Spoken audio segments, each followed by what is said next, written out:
I've never had so much of a hot response to anything I've talked about on this show. How just, I don't know, there's no words. You can't say it was a moving interview, devastated. It feels like the English language does not have enough vocabulary to be able to remotely frame that interview and what they were talking to us about. If you missed it, brief synopsis. Jayden, son of Jodi, raped at the age of 14 by Pakistani grooming gang. They have the DNA. They have the evidence. Jodi, her life destroyed as a result of this. Died. Jayden, brought up by Jodi's mum, his grandma Ange. All they want is justice, because the perpetrator of that vile crime is just living at large in Stoke. All of his freedoms, all of his rights, and they're worried for their own safety and their own lives by other people in this grooming gang. Jayden, the son of that unhuman, bestial, evil act.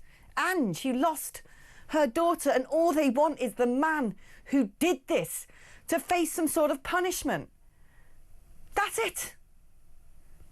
And you think, you know, the police like, oh, well, do you really want to bring this up? People might be unkind to you. Well, you know, could be dangerous.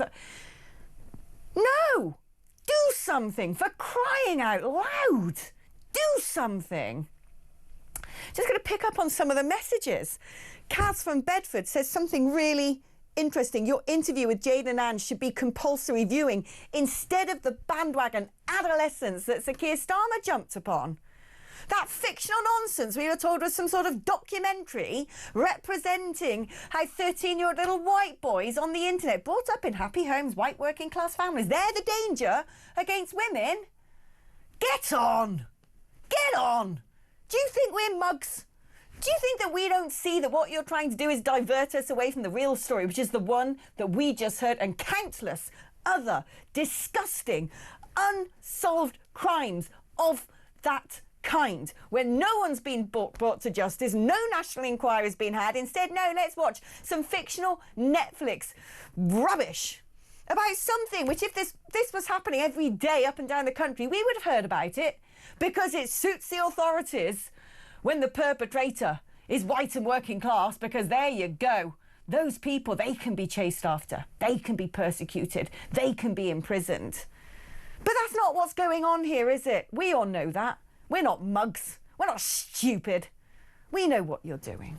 Sickos. Right. Let's speak now to Peter Barnes, one of my favourites. Haven't spoken to Peter for a while. Peter, how are you, my darling? I'm doing all right, Alex, but it sounds like you have had quite the show, and that story is absolutely horrific. Absolutely horrific. There's no words, are there? Absolutely none. I can't even put it into sentences. I cannot believe. No, this is the thing. Like, I don't know about you, but I'm sick to death of rather hearing about them. And yet we are powerless to do anything about them because the government and the political establishment has turned their backs. That is the only explanation here. They don't want to talk about it. We're seeing the consequences of identity politics right here. And the reason, but by the way, that they fuss over adolescents is to absolve them of their guilt, because they turned their backs on this issue, so they need to kick up a fuss about something they think they can fix. That is what it is. It's about absolving themselves and halo polishing. They couldn't care less about safety of girls or anything like that. They just need to make themselves feel better, and I'm bored to the back teeth of it. And trust me, I've got incredible toothache right now. I feel vengeful, and I've got to be careful what I say. But the rage within me, I don't quite know where to put it. If I'm honest with you, it feels palpable. It feels palpable, the anger in this country. It's just like you said. Are they trying to make us out like idiots? Do they think we can't see what's in front of us? Right, and they troll us. They're not happy with making us feel powerless, with making us so angry that there's nothing we can do. Straitjacketed, gaslit, demonised in our own country for the audacity of just being from here, born here, wanting to believe in it, wanting to support it. They make us into the monsters, and they're trolling us right now. Before we go on to illegal migrant camps because my blood, really, I don't know how much more it can boil without my skull splattering over the walls of this studio. The pro-Gaza MP, Ayub Khan, has branded the grooming gang scandal as a false right-wing narrative. You disgusting, vile, shallow, spineless, malevolent, nasty, little, unpatriotic demon. How dare you? Ooh. The idea that those people get to sit in our parliament is a disgrace to our democracy. And it's about time people woke up to that fact. They blocked second cousin marriages. You know, this government is paralyzed with fear about, offending this community because it needs the vote. It is craven and everything wrong. We cannot fix these problems with this government because they are in bed with them, because they've turned their backs, looked the other way, and now consequences have come back round when they've got into power. And yeah, all the local authorities have begged to Keir Starmer, please don't look into us, because we're going to be the ones that's going to prison. And Keir Starmer, do not forget, sat at the top of as DPP while all of this went on. He can say whatever he likes about, I prosecuted the first case. He left a post-it note on the desk on the way out. That is his legacy on this issue. He's turned his back on so many major issues. I've started calling him a submarine because he just disappears underwater the minute anything gets a little bit choppy. There is a clear pattern there from Jimmy Savile to the grooming gangs to everything. Right. Anything politically dicey, he is nowhere to be seen. And it's about time he was called out for that. Well, he's had nothing to say, has he? Cat's got his tongue since the Supreme Court have decided that, guess what? He's too busy on holiday out at the country. He's pathetic. He's a big bozo. There's many better words than that, but, Ofcom. Yeah, we can't say those. If you and I, Peter, if you and I decided we wanted to get a little group of us together outside the cathedral in Westminster, that beacon of Christianity and Catholicism in our capital city over the Easter period, and conduct some sort of lectures about, from the book of Roger Scruton, and talk about the wonderful nature of Britain and how important Christianity is to it, and we put some tents up, do you reckon we'd have been allowed to stay there? I think we'd have been bounced out before the first peg hit the floor. That's the reality of it. Right. So does it surprise you, though, that it wasn't me and you and the Catholics of this country at Easter outside Westminster Cathedral? No, there are a load of men peeing there, sleeping on the floor, in tents, all over the flower beds. And guess what they were? Illegal migrants. Of course, they get to stay. They get to defile our streets, our gardens, our beautiful public buildings.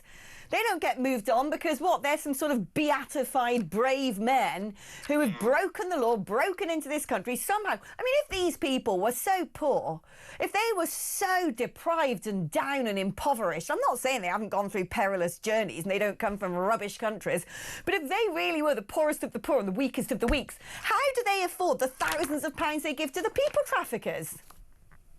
The reality is they don't. They end up working in illegal markets over here, again, selling drugs, committing crime, making our streets unsafe. That's how they pay it back. It's a full circle and full service, package that these people smugglers offer to them. And unfortunately, yet again, it is the native people of this country that have to sit there and be quiet because otherwise you're a racist or you're a xenophobe or you're this or you're that or something or you're other. And basically, it's shut up and be quiet and just hand over some money. And do you know what? There's going to get to this point now with all these stories that there is going to be a snapping point. And it's going to make the summer riots look like child's play. And, the crackdown on that will be more significant, yet again fueling the problem. Because, yes, this government will not admit that it is a part and parcel of the problem and refuses to do anything to fix it. I mean, this story is staggering, but just to wind it back a moment, can we just all agree that the stain of homelessness in this country is morally just there are no words to describe it. Over 354,000 homeless people in England alone. 161,000 are children, and over nearly 6% of that are veterans. How is that possible? Right. We're the seventh largest economy in the world. This is the mad thing. But during COVID, it was deemed that the homeless men and women of this country were a public health crisis. So they all had to be put in hotels. Good, they're our people. Yeah. We live in a society, we're a developed world. We have a moral backbone to our society. We've got a welfare system. If our people, I don't care if they've come from trauma or have taken drugs, they're ours. We should be looking after them. That is what a decent civilized society does. And during COVID, we put them in hotels, and now we've washed our hands of them. We've turned our backs because people who want to load it up in a 4-star hotel, delivering food on the black market for their extra money, putting their videos on TikTok, yeah, with their pound notes, look at my life, isn't it great? Here's me doing a rap video. You get on a boat too. You can get a PlayStation, live in a hotel. I don't like the meals. I've got no Wi-Fi. They get the red carpet rolled out. Anyone who is our duty to care for is just left to rot. Yeah. And that's the great word for it, left to rot. Because let's not forget, even though they get given all this stuff, they still kick up a fuss. Because don't forget, back in June 2023, there was a huge kind of walkout in the hotels in Pimlico, a particularly expensive part of London, I would mind, where they said that the rooms weren't adequate enough. There's a series of hotel rooms that cost the taxpayer over £54,000 a year just to keep a migrant in it. And I don't expect in grovelling hands and knees, thank you, because again, we're a decent country, we have morals, and it's what we do. However, a little bit of, thanks, wouldn't go a long way. And decency and respect is what I demand, because the way they behaved outside of that church, could you imagine the outcry if it was a more right-wing leaning group outside of a mosque? Could you imagine? We'd have been having a very different conversation right now. We'd be talking about people and prison sentences. But you know what the left would say? That is the reality of it. You know what the left would say, though, Peter? The left would say that we are scapegoating migrants, that we're xenophobes, that these are poor men who all they're trying to do is find themselves a better life, and we're not being good enough, which is why they've had to resort to essentially sleeping rough. That's what they'd say that we're doing, that we're the monsters here, that we're trying to stir up and incite hatred and division in our society. But the thing is, right, regardless of whether that's someone's opinion or not, what we have seen in other countries, in Ireland, in America, where one tent becomes 10 tent, becomes a street of tent, becomes these tent cities, is guess what? It does lead to insurrection. It does lead to people going, this is enough. I don't want to walk down the street of this fair city that I used to call home, that my ancestors built, and have to go past this every day. This is not what a functioning society looks like. I've got no power to do anything about it.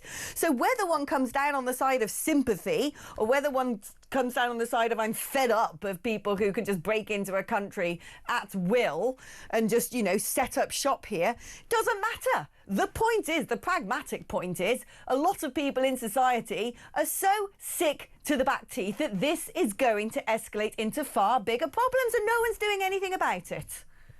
I mean, those problems are already on our doorstep. Social cohesion has probably never been at its lowest. But let's look at the actual cost of this. It's estimated, with additional services and things, to £234 billion. This entire migrant crisis will have cost the UK when you add it all together. What?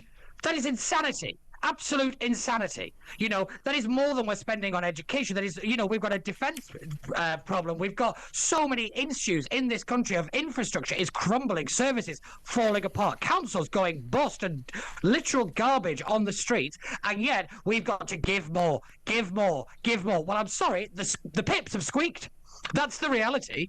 And like you said, this is going to lead to a real problem with violence on the street like I don't think we'll have seen in a very, very long time, probably before I was even born. And it will be of the government's own making, because it is the consistent gaslighting that, what you're seeing isn't what you're seeing. That infuriates people, and it infuriates me. And I tell you now, it is incredible what we see, and it's got to stop. It has to stop. For the safety of the nation, the government has to get a grip on this issue. Otherwise, we're in for a lot of trouble.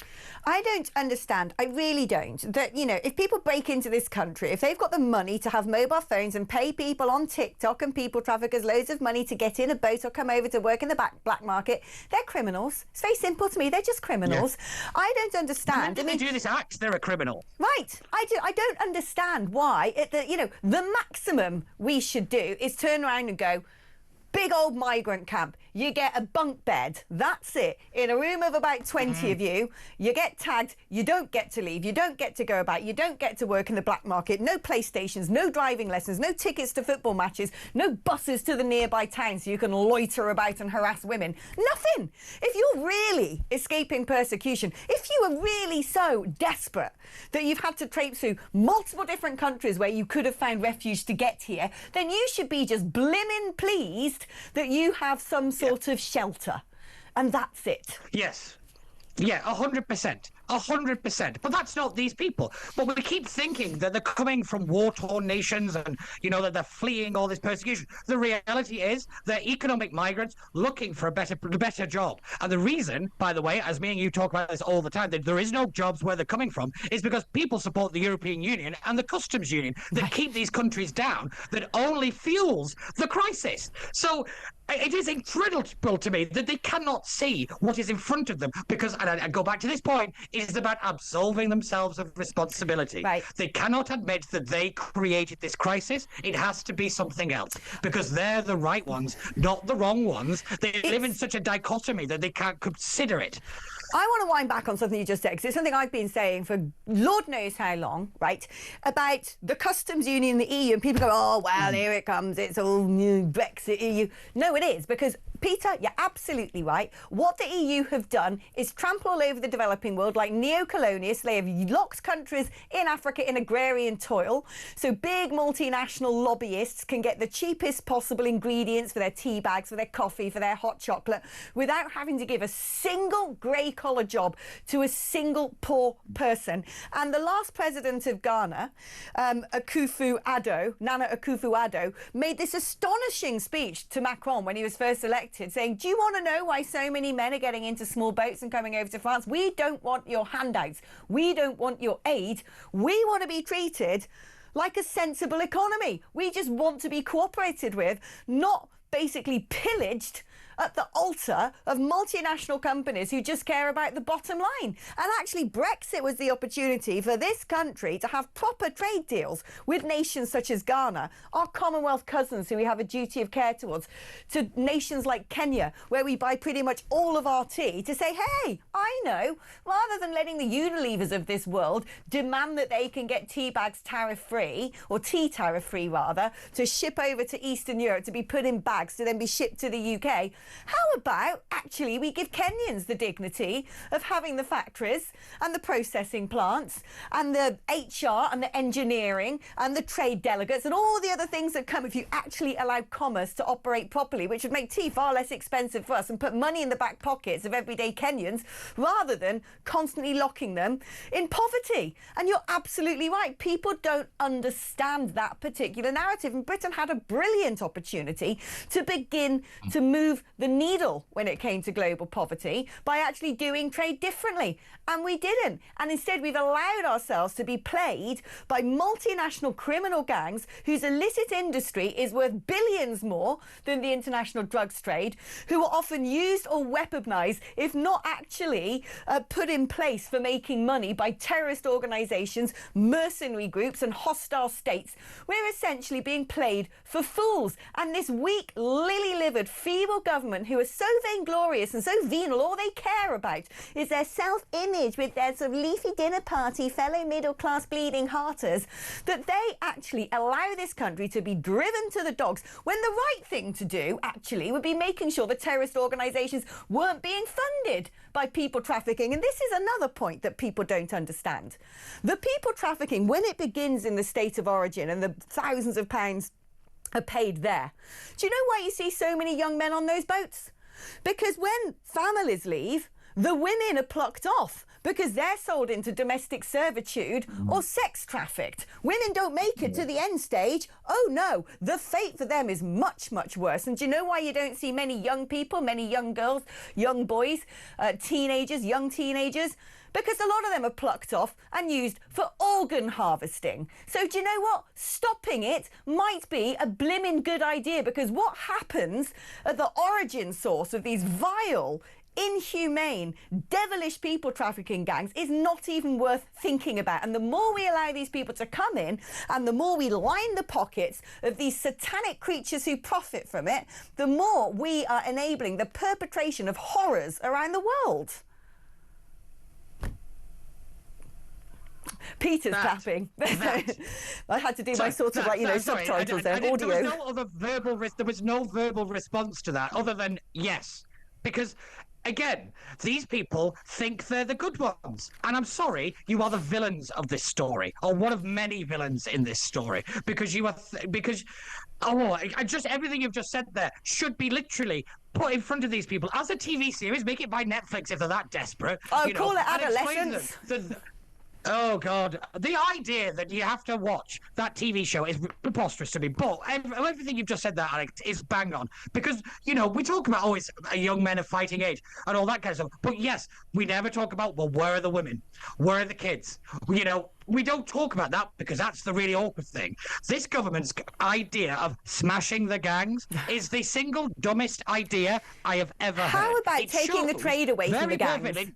Yes, exactly. Well, you want to know why the economy is in such a mess? They don't understand supply and demand. Right. I mean, it kind of comes full circle, doesn't it? This is absolutely obscene to me that what is common sense to literally most people in this country, is baffling to them. Or I go back to this point, it's about absolving themselves because the chickens have come home to roost in 2025, whether it be the Supreme Court decision on the trans stuff, Donald Trump in the White House. Let's be real, 55% of UK households are now in receipt of a state form of benefit, and with a mass exodus of asset wealthy individuals, who's got to cover that gap? I tell you what, the pips have squeaked over here. So, where's that money coming from? This might be the major turning point for so many of these issues. And it's not because of moral reasons. It's because somebody's got to pay for it. Yeah. And unfortunately, this government is delivering no real growth, no matter what Rachel Reeves is running around saying. The last growth figures were because of a drop in oil prices. That is basic economics, something she doesn't understand. And it is staggering to me that we can't get rid of them. We can't get rid of them. It's just... there are no words. There are no words. It's infuriating. Words. It's infuriating. I mean, they are going to be gotten rid of. I have no doubt that there's no way they're going to be forming the next government in 2029 because the chickens have come home to roost. People cannot actually prevent the scales from falling away from their eyes now. We can see what's going on. There's a movement spreading throughout the United Kingdom, actually across the entire West. Everywhere you look in the Western world, people are rejecting these globalist numpties who have done nothing but try and destroy our civilization, who have set fire to common sense, gotten rid of our dignity, thought women and girls is politically expedient to just throw them to the wolves. And yet what would be politically expedient, which would be closing borders and rejecting people breaking into the country, they're not doing. And you have to ask yourself, what is their motivation? What is their agenda? Are they really just stupid? Are they just stupid? Or is there something else going on? I think there's something else going on, and I think they use these issues as political battering rams to break down the most fundamental thing that holds a society together, the truth. That is what we are seeing. Every one of these issues is an attack on truth. It is, you're not seeing what's in front of you, we will tell you what you are seeing. That is a very dangerous place for the world to be. Luckily, we seem to be turning a corner. Look at this Supreme Court decision. The exact same people who are now denying science, by the way, which is what you're doing by not accepting that ruling, were absolutely horrific to people over COVID who had actual legitimate concerns, about lockdown, about masks. But no, they were anti-science. But you're doing the same thing, but you're doing it because people's feelings. Yeah. You're doing it because you want to care. You're not. Most of the time, it's not your opinion to begin with. We had the largest gathering of science deniers over the Easter weekend in Westminster, to ironically campaign against the Supreme Court, who over the Brexit years said that if we dare challenge the courts, society will break down. Look at how that narrative went clean out the window the moment a decision went against them. I mean, the reaction to that is very telling, very, very telling. But it's indicative of everything that we're seeing in the UK right now. Yeah. And I really hope that the West can save itself. Ayana Hirsi Ali, who's an actual human rights lawyer, legend, campaigner. Sorry, she said something terrifying. I heard in an interview she gave, and she was asked, "What's the thing that keeps her up at night?" The fall of Europe. And she says that we've never been closer. Sweden has already admitted it has no control over the violence. Yeah. Germany is basically that way. We're holding on by a knife's edge at this point, for want of a much better phrase. It is absolutely astounding to me. We're seeing it in Ireland. We're seeing it right around Europe. Look at France. Look at, it's terrifying. And you It's know terrifying. what? I thought But that yet things again, were I have bad, to but go it's back. amazing. Sorry, go on. Every day you wake up and you realise quite how tenuous our grip on our past is. Peter, I've got to go to an advert break now. I mean, I don't know what that was. It is like proper catharsis having you on. At least you got to boil off some steam, because I had sort of almost run out of it. After this show, I'm going to flop like a bag of waste on the floor. I've sort of everything, all my passions have come out. There's going to be nothing left to give. Oh, Peter Barnsley, I love you to bits. Thank you so much for being so direct and just, telling it like it is. You are an absolute god.